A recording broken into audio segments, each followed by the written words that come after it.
जिसका नाम है mommy kids channel. I am Barbie और ये है मेरी दीदी अनुष्का दीदी। सुखदेव पूजनम यम प्रव्रजन्तमनुपेतमपेति कृत्यम द्वैपायन विरह कातर आजुहाव पुत्रेति तन्मयतया तर्वोऽभिनेदो तं सर्वभूतहृदयं मुनिमानतोऽस्मि। ज्ञानगम्याय सुखदेवाय नमः।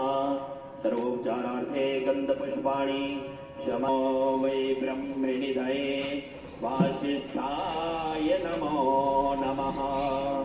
अचतुर्वदनो ब्रह्मा द्विबाहोरपरो हरिः अभालिलोचनः शम्भुर्भगवान् बादरायणिः शुकरूप प्रबोधज्ञा सर्वशास्त्रविशारदा एतत् कथा प्रकाशेन मदज्ञानं विना।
पशु हिंसा करते हैं।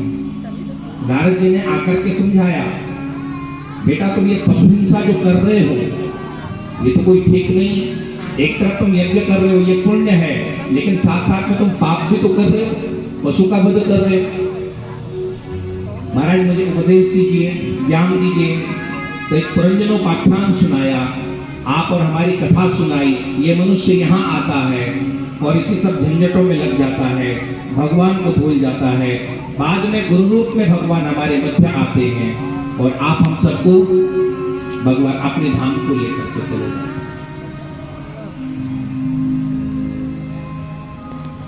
मनु महाराज के बड़े पुत्र प्रियव्रत के वंश की भी गाथा यहाँ पर सुखदेव जी ने सुनाई है राजा परीक्षित को। हे परीक्षित, वो प्रियव्रत उनके वंश में एक ऋषभदेव जी महाराज हुए, जिन ऋषभदेव जी से फिर जैन धर्म का प्राकट्य हुआ है। कैसे ये ऋषभदेव जी थे, बचपन से ही अपने पुत्रों को इन्होंने बहुत अच्छे संस्कार दिए। आपके घर में तो दो चार छह पुत्र और पुत्रियां होती हैं, उन्हीं को संभालना मुश्किल पड़ता है। लेकिन इन ऋषभदेव जी के 100 पुत्र थे, जिसमें 81 को ब्राह्मण बने। ऐसे इनके जीवन में शुभ संकल्प थे, 36 को ब्राह्मण बने, 10 श्रेष्ठ राजा बने और 9 श्रेष्ठ साधु बने। यानी 100 के 100 पुत्र श्रेष्ठ बने हैं। ब्राह्मण के रूप में श्रेष्ठ बने, साधु के रूप में श्रेष्ठ बने और राजा के रूप में श्रेष्ठ बने। इसलिए ये कथाएं आप हम सबको कहती हैं कि अपने बच्चों को आप और कोई बात नहीं, लेकिन अपने बच्चों को संस्कार जरूर देते चले। इन ऋषभदेव जी के 100 के 100 पुत्र योग्य निकले, क्योंकि बचपन से इन्होंने अपने पुत्रों को बहुत अच्छे संस्कार दिए। आप कहोगे कि महाराज, कोई भी माता पिता अपने बच्चों को बिगड़ता हुआ देखना नहीं चाहते हैं। प्रत्येक माता पिता का ये प्रयास रहता है कि हमारे संतानें अच्छी निकलें, फिर निकलते क्यों नहीं, उसमें कहीं ना कहीं हमारी कमी होती है। इलेक्ट्रॉनिक्स एंड एक्सेसरीज के साथ मिलेगी एक्स्ट्रा। आप इनका थोड़ा उपदेश देखें, बचपन से इन्होंने कितना सुंदर अपने पुत्रों को संस्कार दिए। आज आप लोग बच्चों को विद्यालय में भेजते हो और आप इतना अपना समझ लेते हैं कि हमने बच्चों को विद्यालय में भेजे, इतना ही पर्याप्त है। नहीं, सबसे पहले जो बच्चे जो कुछ भी सीखते हैं वो अपने माता पिता से सीखते हैं, घर से सीखते हैं। तो आपका भी यदि आचरण श्रेष्ठ होगा तो आपका बालक भी श्रेष्ठ होगा। और यदि आप उसको अच्छे संस्कार नहीं दे पाए तो फिर बुढ़ापे में आपको रोने के लिए तैयार रहना चाहिए, फिर आप किसी और का दोष नहीं दे सकते।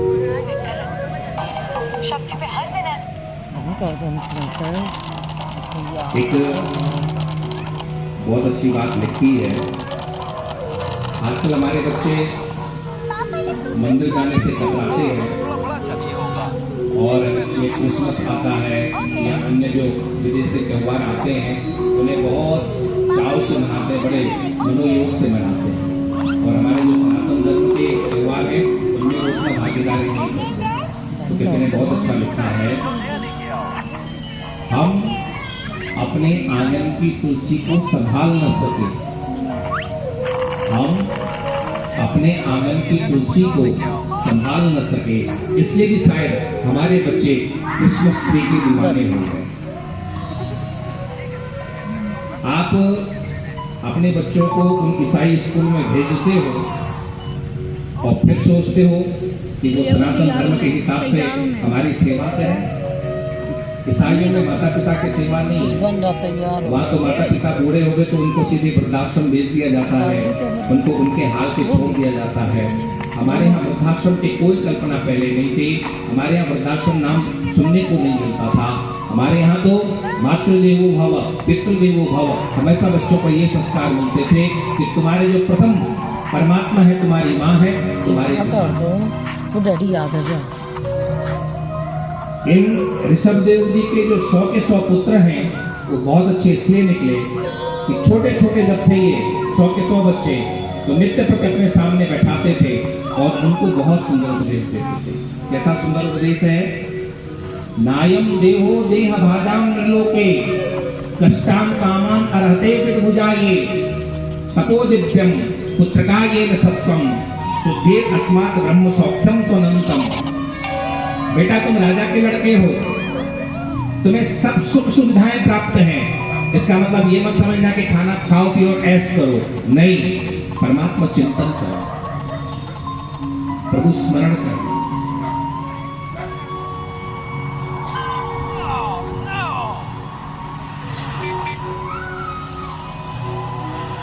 आज हमें अपने बच्चों के साथ क्या करना चाहिए? हमारे चिंतकों ने 9 सूत्र दिए हैं। इन 9 सूत्रों को अपने जीवन में आप थोड़ा सा लाओ तो पता चलेगा कि आपके जो आगे की आने वाली संतान है वो कभी भी पथभ्रष्ट नहीं होगी। सुनाओ मैं आपको कितरवाणी सुना दो। क्या?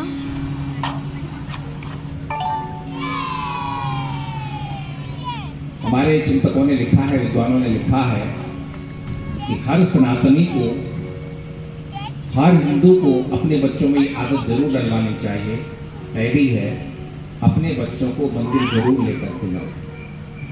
तो पता चलता कि माता पिता ही मंदिर नहीं जाते हैं तो फिर बेटे कहाँ से जाएंगे? आप भी मंदिर जाओ और अपने बच्चों को भी कहाँ लेकर के जाओ? मंदिर। थोड़ा बोल तो दो। मंदिर। मंदिर। दूसरा, हम थोड़ा तिलक लगाने का भी प्रयास करें। आजकल तिलक लगाने में लोगों को शर्म है। मुसलमानों को टोपी पहनने में शर्म नहीं है, क्रिश्चियनों को क्रॉस लटकाने में शर्म नहीं है। हमारे सनातनी इतने अभागे हैं कि इनके बच्चों को तिलक लगाने में शर्म है।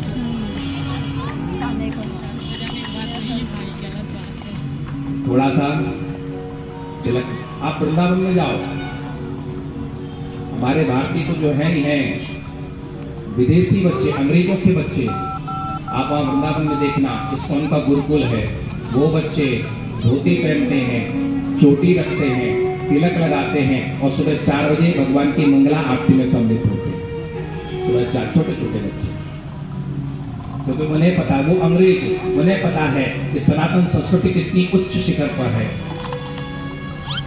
आज हम सब लोग अंग्रेज होते चले जा रहे हैं और वो अंग्रेज हिंदू होते चले जा रहे हैं। उल्टी गंगा बह रही है।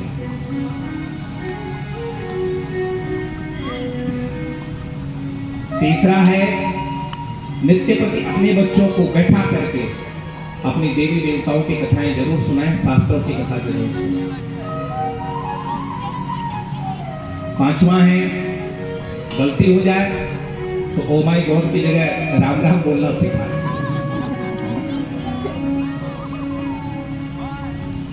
गायत्री मंत्र, हनुमान चालीसा, महामृत्युंजय, ये जरूर अपने बच्चों को याद करना। अकबर, हुमायूं, सिकंदर के बदले शिवाजी, महाराणा प्रताप जैसे वीरों की कहानी सुनाएं। घर में छोटे बच्चों को राम राम, राधे राधे, हरि बोल या जय माता की, जो भी आपके इष्ट हैं, ये जरूर बोलना आप सिखाएं, ये बोलने की आदत डलवाएं। और बाहर जाते समय बाय बाय नहीं करें, सब राम राम करते। हम सनातनी हैं, वो लोग हमारी संस्कृति अपना रहे हैं। आप वृंदावन में देखो, हजारों की संख्या में आपको वो अंग्रेज वहां पर मिलेंगे जो धोती पहनते हैं। आपको धोती पहनने में शर्म आती है, वो धोती पहनते हैं, वो चोटी रखते हैं, वो तिलक लगाते हैं, नंगे पांव वृंदावन की परिक्रमा करते हैं। हमारी इतनी महान धरोहर, और हम सब लोग ध्यान रखना, आपकी संतानों को कोई बाहर से सिखाने के लिए नहीं आएगा, संस्कार आपको ही देंगे।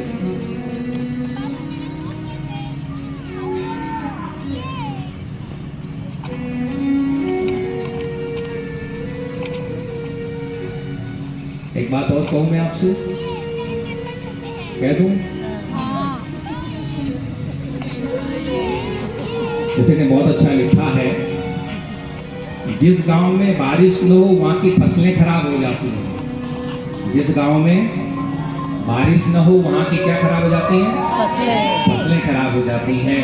और जिस घर में धर्म और संस्कार न हो वहां की नस्लें खराब हो जाती हैं। थोड़ा अपने बच्चों को आप थोड़ा धर्म की शिक्षा भी दें। शिक्षा के पहले संस्कार, व्यापार के पहले व्यवहार और भगवान के पहले माँ बाप को पहचान लें तो जिंदगी में कभी भी कठिनाई नहीं हमारे साथ। इन्होंने अपने पुत्रों को बचपन से ही बहुत सुंदर शिक्षा दी है। बेटा, तुम मनुष्य बन करके परमात्मा ने तुमको मनुष्य बना करके भेजा है, इसलिए केवल खाने पीने और सोने में ही अपने जीवन को मत गुजार देना, कुछ और भी इसका लक्ष्य है जीवन का। बेटा, तुम अभी जब थोड़े बड़े होगे ना, तो तुम्हारे सामने दो दरवाजे आएंगे, दो मार्ग आएंगे। एक मार्ग नरक की तरफ जाता है और दूसरा मार्ग नारायण की तरफ जाता है। तुम्हें निर्णय करना है कि तुम्हें नरक वाले रास्ते पर जाना है या तुम्हें नारायण वाले रास्ते पर जाना है। दोनों का परिचय दिया, दोनों कैसे रास्ते हैं उनका परिचय दिया है। महत सेवाम द्वार माहुर विमुक्ते, आप संतों का संग, अच्छे लोगों का संग करोगे तो अच्छे लोगों का संग आपको नारायण के दरवाजे पर लेकर के पहुंचेगा, और यदि बुरे लोगों का संग आप करोगे तो आपको नरक के दरवाजे पर लेकर के जाएगा। इसलिए बेटा, भूल करके कि बुरे लोगों का संग मत।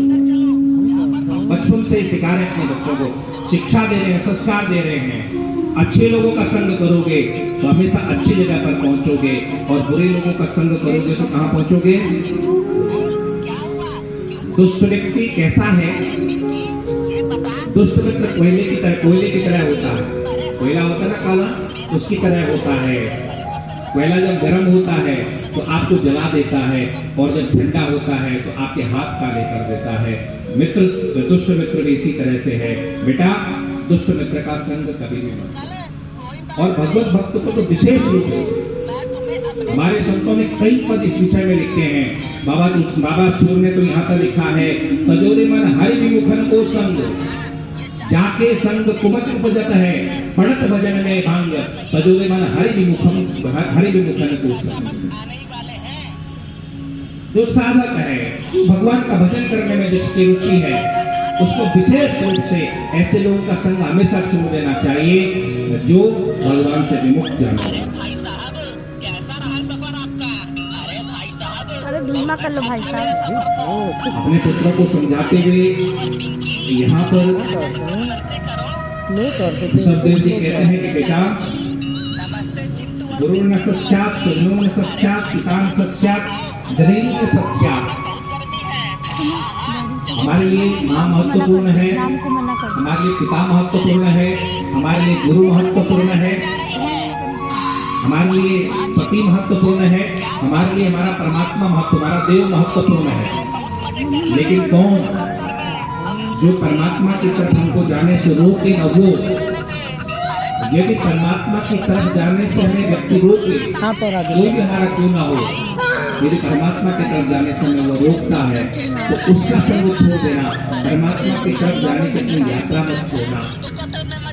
यहाँ सबका नाम लिया है, माँ का नाम भी लिया है, पिता का नाम भी लिया है, यहाँ पर गुरु का नाम भी लिया है, यहाँ तक कि पति का नाम भी लिया है। यदि पति भी आपको परमात्मा पद पर जाने से रोके, गुरु भी आपको परमात्मा पद पर जाने से रोके, माता भी आपको परमात्मा पद पर जाने से रोके, पिता भी आपको परमात्मा पद पर जाने से रोके, उनकी मत सुनना, उसको परमात्मा। मीराबाई के जीवन में यही घटना घटी थी। मीराबाई परेशान हो गई, सब लोग रोकते हैं, तुम कृष्ण नाम मत लो।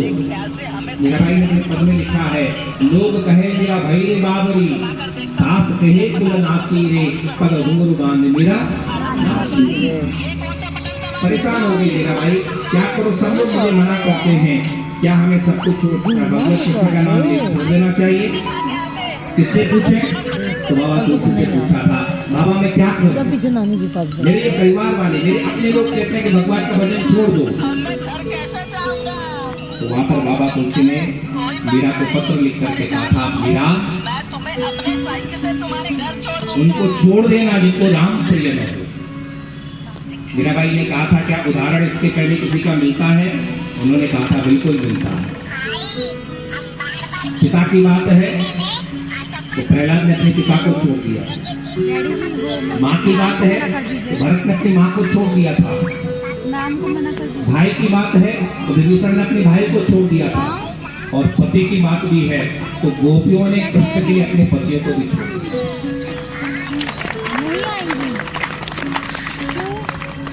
आप लोगों ने ताली पति की बात पर बजाई या किसी और बात पर बजाई?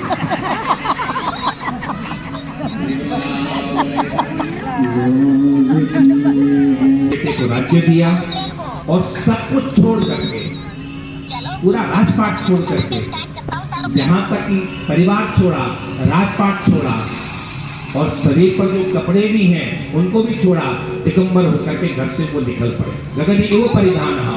सुखदेव जी कहते हैं देखो परीक्षित, त्याग इनका है।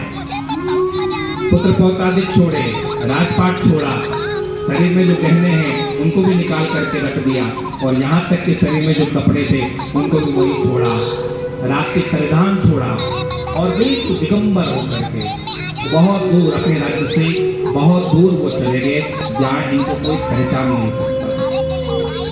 पागलों जैसे बिल्कुल अपनी वेशभूषा कर ली, क्योंकि यदि पागल न बने तो लोग इनको पागल कर दें, इसलिए बिल्कुल पागल जैसे। कोई इनको पागल कहता तो ये कहते हाँ मैं पागल ही हूँ, अपने पागलों जैसे अपना बर्ताव करते। लेकिन वो पागल नहीं थे, अंदर उनके अनंत अनंत वो आनंद का सागर उमड़ रहा है। आज भी बहुत से साधु आपको ऐसे लगेंगे ये पागल जैसे हैं, लेकिन वो साधु पागल नहीं होता है। पागल तो हम दुनिया वाले हैं। स्वामी रामतीर्थ ने कहा था, हिमालय के तलहटी हिमालय में रहते थे स्वामी रामतीर्थ।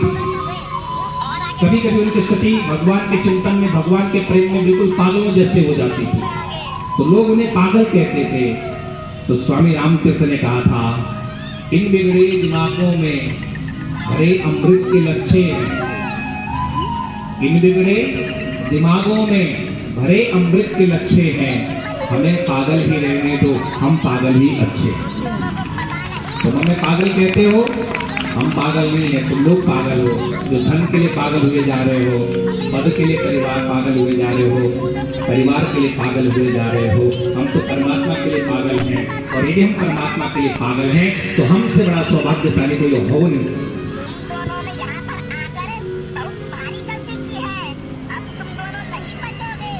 ऋषभदेव जी के सम्मुख अष्ट सिद्धियां आई जो हनुमान जी के पास थी। अणिमा, महिमा, गरिमा, लगिमा, केकरत्व, मनोजवित्व, अंतर्ध्यान, परकाय प्रवेश, ये अष्ट सिद्धियां। बहुत उसी ने हनुमान चालीसा में लिखा है ना, अष्ट सिद्धि नवनिध के दाता असवरदीन ज्ञान की।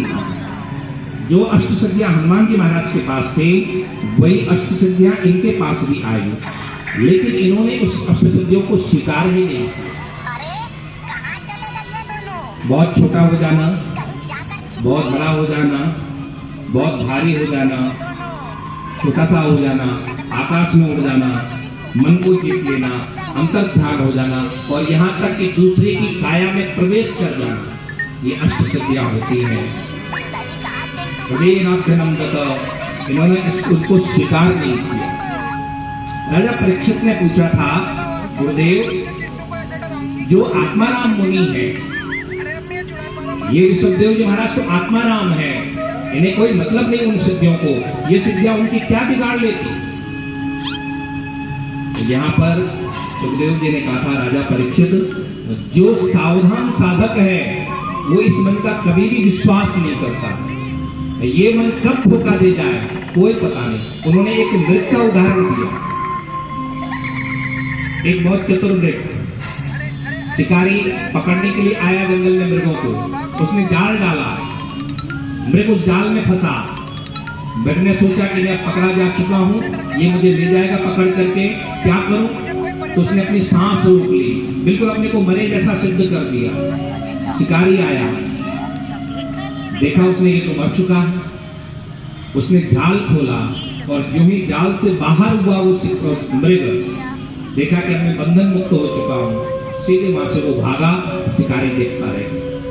सुखदेव जी कहते हैं कि परीक्षित इसी तरह का हमारा ये मन है, ये कब हमको भटका दे कोई पता नहीं। इसलिए जो सावधान साधक होता है इस मन का कभी भी विश्वास नहीं करता। आप यहाँ पर कथा में बैठे हुए, ये मन कितना बेईमान है। आप यहाँ पर कथा में बैठे हुए, अपना थोड़ा निरीक्षण करना, आप देखना 3 घंटे की कथा में ये मन कितनी देर यहाँ पर बैठता है। सुन रहे हो आप लोग कि नहीं सुन रहे? सुन रहे हैं। श्री वृंदावन बिहारी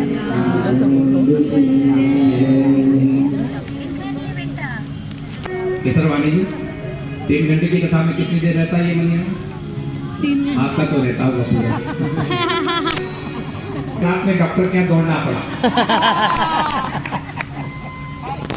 भोजन की प्रशंसा पच जाने के लिए। स्त्री की प्रशंसा कब? यौवन बीत जाने के बाद स्त्री की प्रशंसा। भोजन पच जाने के बाद भोजन की प्रशंसा, बहुत अच्छा भोजन था। स्त्री की प्रशंसा यौवन बीत जाने के बाद, बहुत सती स्त्री थी। सूरवीर की प्रशंसा कब?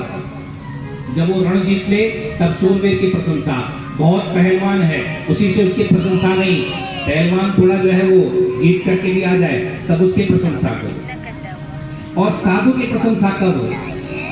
जब वो बिना किसी कलंक के इस भवसागर से पार हो जाए, उसके बाद साधु की प्रशंसा, पहले नहीं।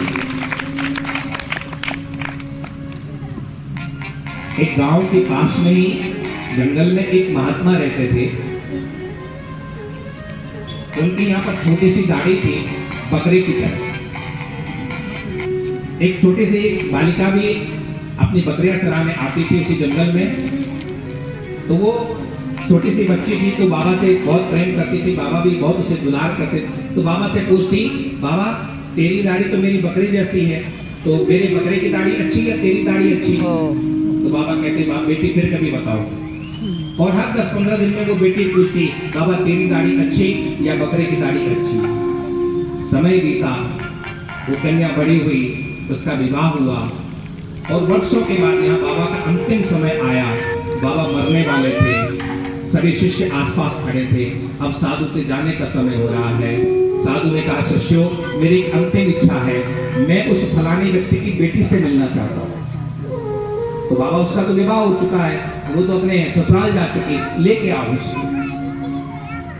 गए दौड़े दौड़े, बेटी को लेकर के आए। बेटी घबराई, न जाने मैंने बचपन में क्या अपराध कर दिया हो, मरते समय कहीं बाबा मुझे श्राप तो नहीं देने वाले हैं।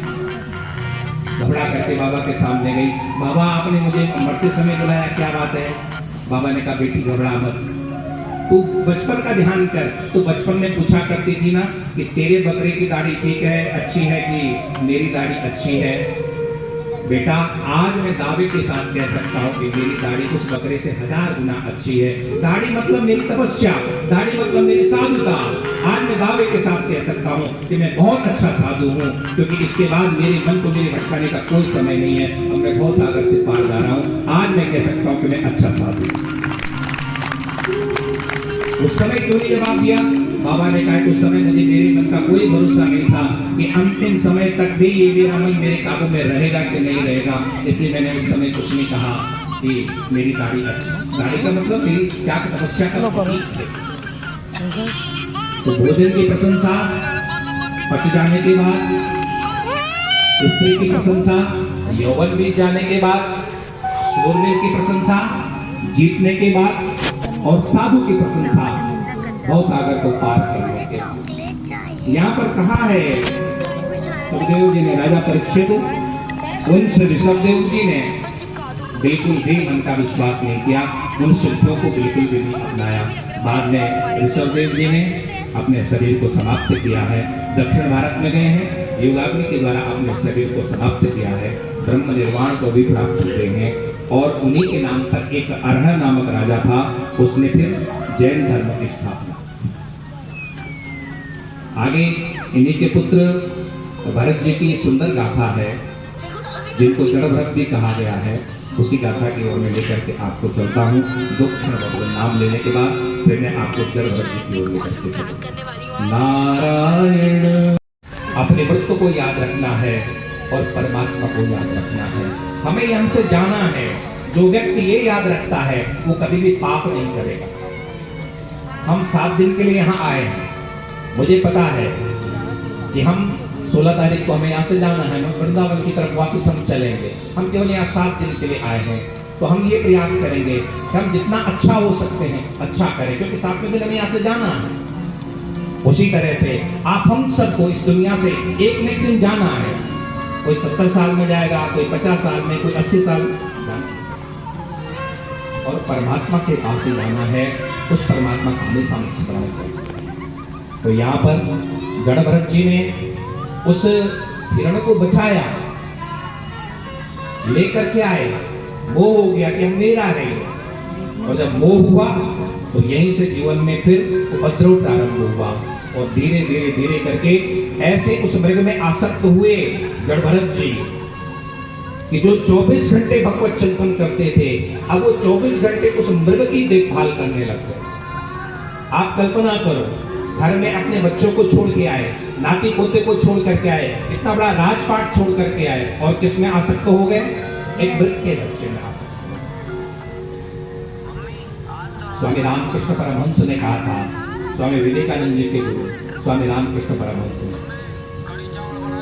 स्वामी रामकृष्ण परमहंस कहते थे कि जिस तरह से माताएं रोटी बनाते समय चिमटे का उपयोग करती हैं, जिस तरह से माताएं, महिलाएं अपने हाथ को जलने से बचाने के लिए रोटी बनाते समय चिमटे का उपयोग करती हैं, ठीक उसी तरह से सावधान साधक को भी दूर से ही उपकार करना चाहिए। वो उपकार हमसे चिपके नहीं तो हमको जला देगा।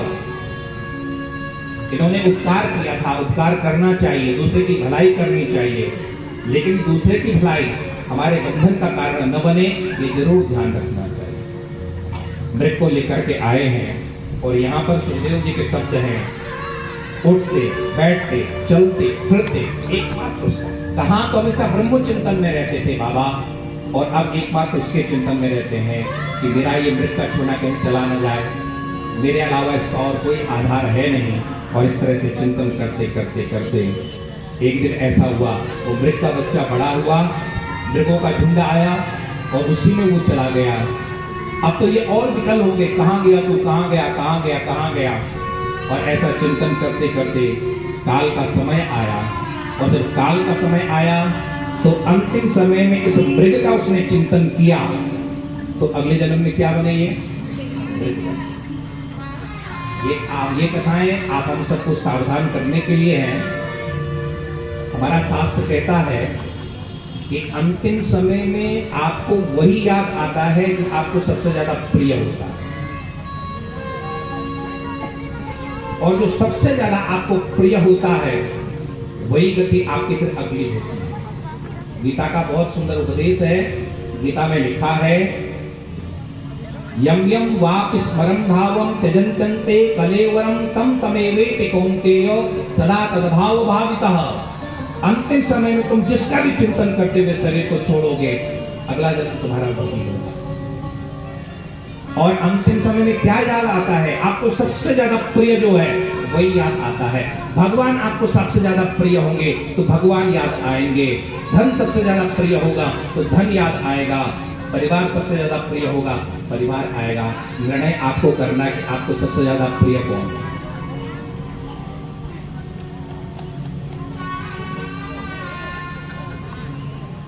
एक बूढ़ा व्यक्ति मरणासन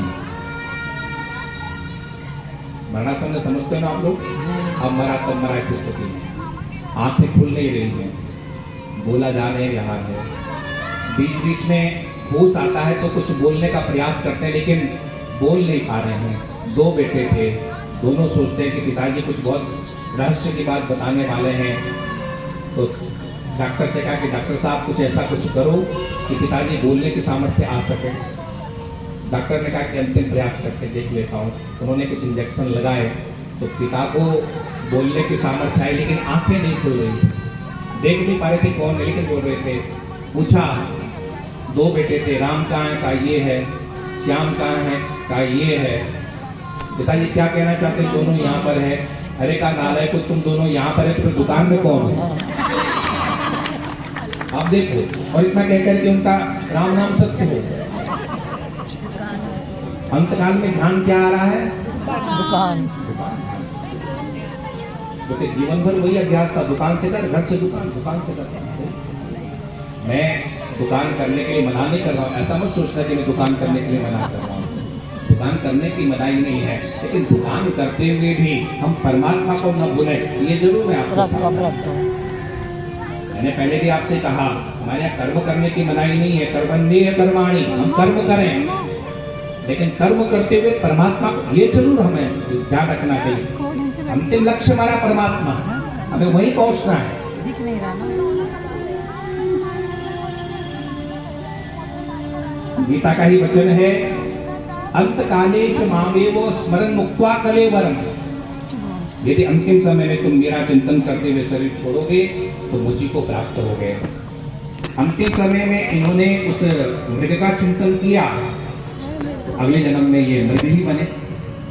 लेकिन एक बड़ी विचित्र बात हो रही है, मृग तो बने ही है लेकिन इनको पूर्व जन्म का पूरा पता है, इसलिए सीधे उसी गंडकी नदी के किनारे पहुंचे हैं जहां भरत के रूप में उन्होंने तपस्या की थी।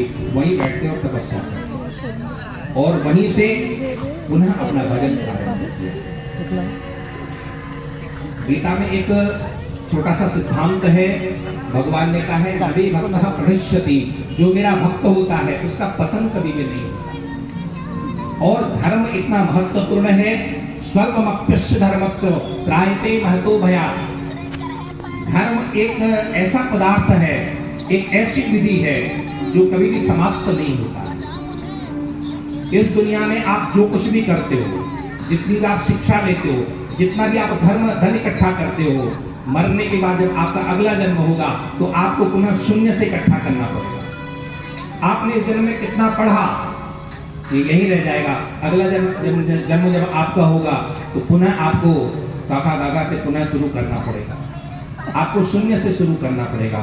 लेकिन भक्ति एक ऐसी विधा है कि यदि इस जन्म में आपने 2 सीढ़ियां भक्ति की चढ़ी हैं तो अगला जन्म आपका जब होगा तो आप तीसरी सीढ़ी से पुनः प्रारंभ करो। आपको 2 सीढ़ी चढ़ने की जरूरत नहीं है, तीसरी सीढ़ी से आपका वहां पर प्रारंभ होगा।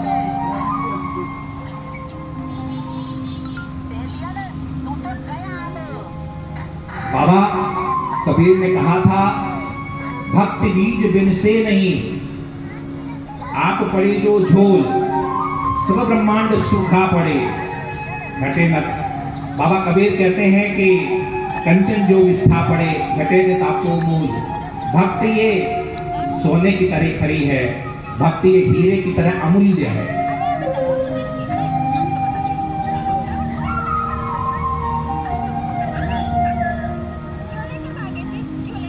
आपके हाथ में, एक हाथ में रोटी है और दूसरे हाथ में 10 लाख का हीरा है। आप खड़े हैं, पीछे से किसी ने आकर के धक्का दिया, रोटी भी नाली में गिर गई और 10 लाख का हीरा भी नाली में गिर गया। आप रोटी उठा के खाओगे? नहीं। अरे हाना कुछ तो बोला। रोटी उठा के कोई खाएगा? नहीं खाएगा। हीरा उठा लेंगे। लेकिन हीरा छोड़ोगे?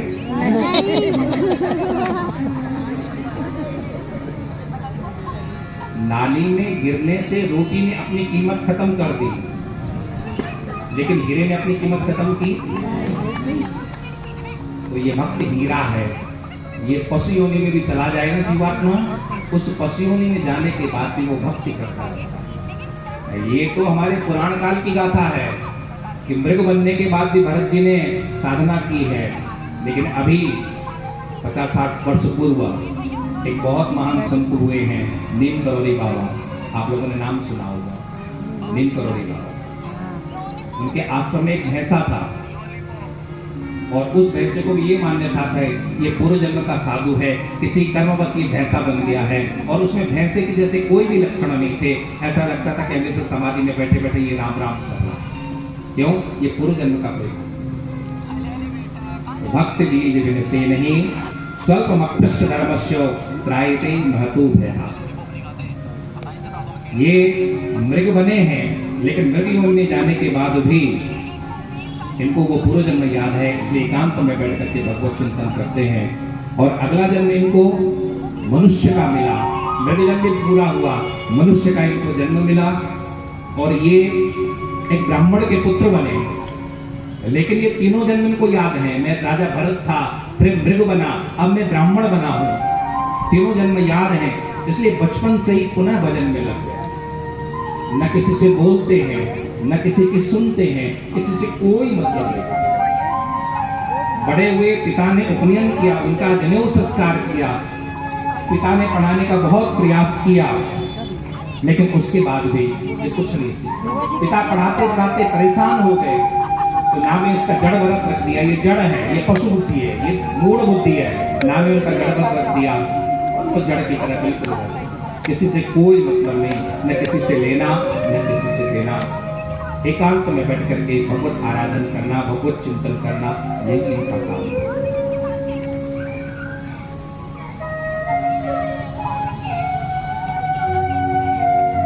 माता पिता का देहांत हुआ,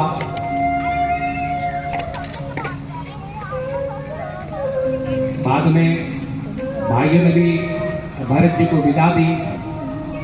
भरत जी चले गए, किसी से कोई मतलब नहीं, घूमते हैं, कहीं यहाँ जाते हैं, कहीं वहाँ जाते हैं, और उनको कोई पागल कहता, कोई उनको मूर्ख कहता, कोई उनके पत्थर फेंकता, कोई उन पर धूल फेंकता, किसी से कुछ नहीं बोलते थे, बिल्कुल एकांत में बैठ करके।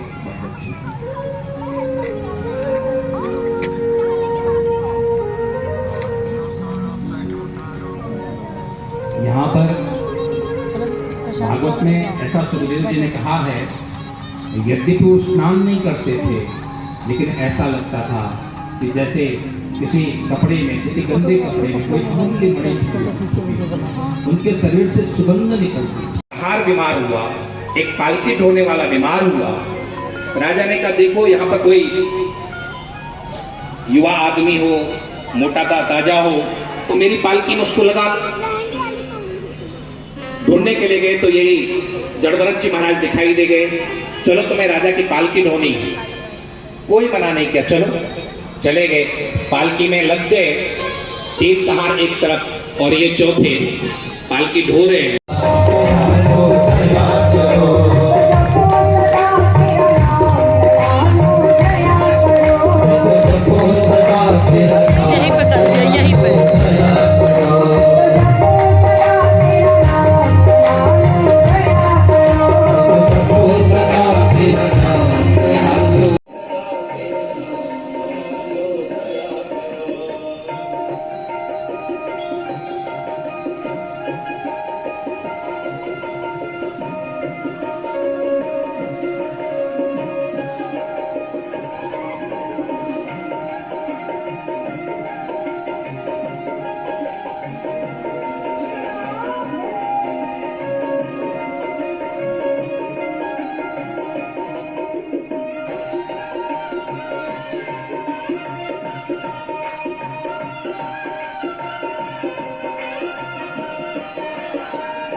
बोले नरसिंहदेव भगवान की भगवान नरसिंह प्रकट हुए हैं। हिरण्यकश्यप भगवान से युद्ध करने के लिए गया। सुखदेव जी कहते हैं, जिस तरह से गरुड़ उस सर्प को पकड़ा और उसको भी सदगति दी है। बोले नरसिंहदेव भगवान की जय। पिता का वध हुआ, प्रहलाद जी हाथ जोड़ करके खड़े हैं, भगवान नरसिंह की दिव्य स्तुति की है। और अब हमारे मध्य भगवान नरसिंह और प्रहलाद जी आ रहे हैं। आइए उनका दर्शन करते हुए फिर आरती की ओर चलते। श्रीमन्नारायण नारायण जय जय नारायण नारायण जय जय नारायण नारायण हरे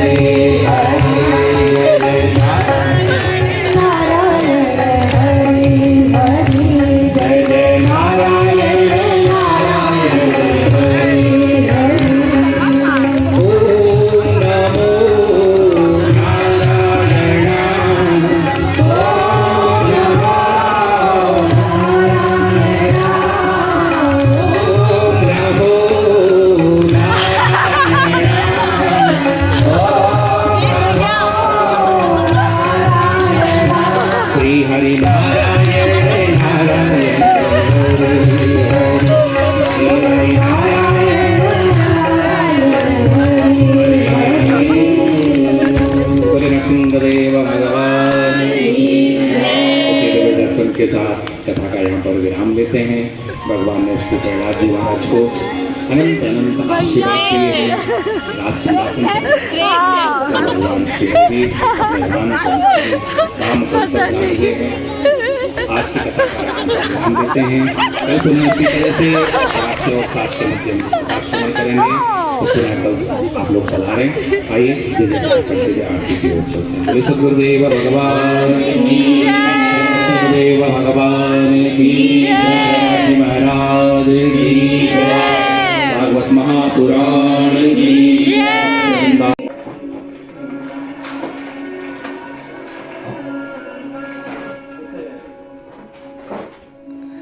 वेद मंत्रों के द्वारा उस यज्ञ की आहुतियों के द्वारा ये पूरी भूमि पवित्र भूमि पर आप बैठे हैं। यहाँ पर आप जितना भगवान नाम लोगे उतना अनंत अनंत पवित्र। श्रीमन्नारायण नारायण हरि हरि, श्रीमन्नारायण नारायण हरि हरि, श्रीमन्नारायण नारायण हरि हरि, श्रीमन्नारायण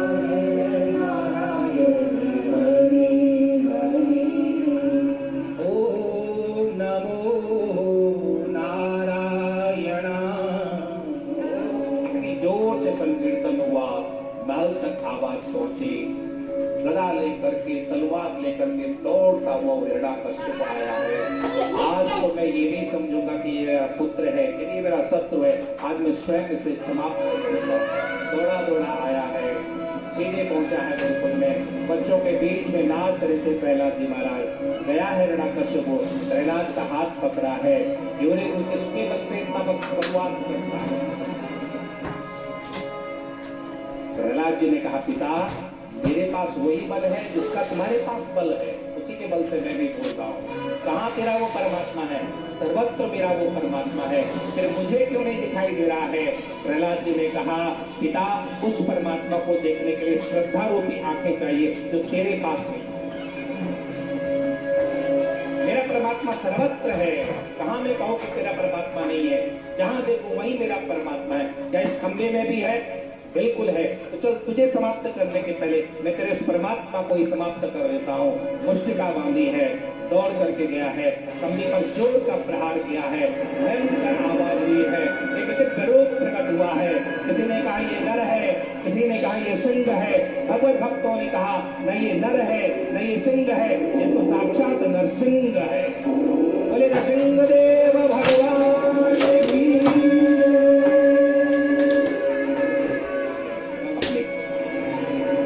पर रखा है, उसका पेट भी जीर्ण किया है और उसको भी सदगति दी है। बोले नरसिंहदेव भगवान की जय।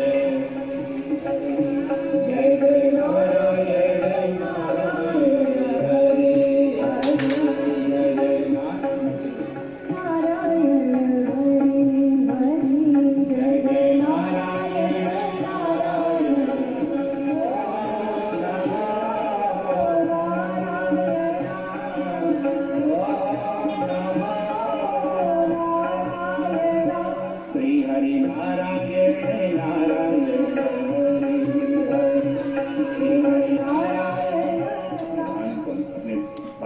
ध्यान हुए हैं। आज की कथा का वृंदावन बिहारी लाल की जय, श्री हनुमंत लाल जी महाराज की जय, गंगा मैया की जय, सुखदेव जी महाराज की। प्राणियों को पाप से है तार, श्री भागवत भगवान की जय की। प्राणियों को पाप से है तार, अमर ग्रंथ ये मुक्ति पंथ ये पंचम वेद निराला, नव ज्योति जगाने वाला। ये अमर ग्रंथ ये मुक्ति पंथ ये पंचम वेद निराला, नव ज्योति जगाने वाला। हरि नाम यही हरि ज्ञान यही, हरि नाम यही हरि ज्ञान यही। जग के मंगल की आरती, प्राणियों को पाप से है तार। भगवान की है आरती, प्राणियों को पाप से है तार। संत गीत पावन पुनीत पापों को मिटाने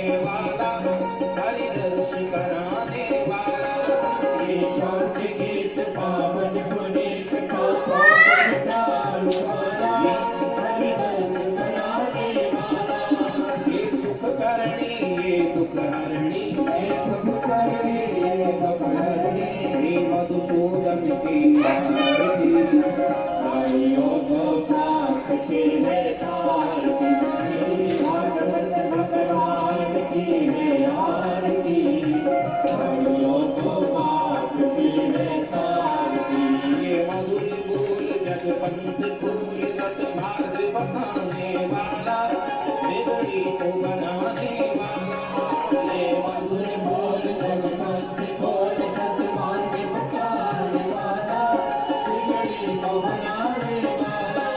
श्री राम यही घनश्याम यही, श्री राम यही घनश्याम यही, श्री राम यही घनश्याम यही, श्री राम यही घनश्याम यही।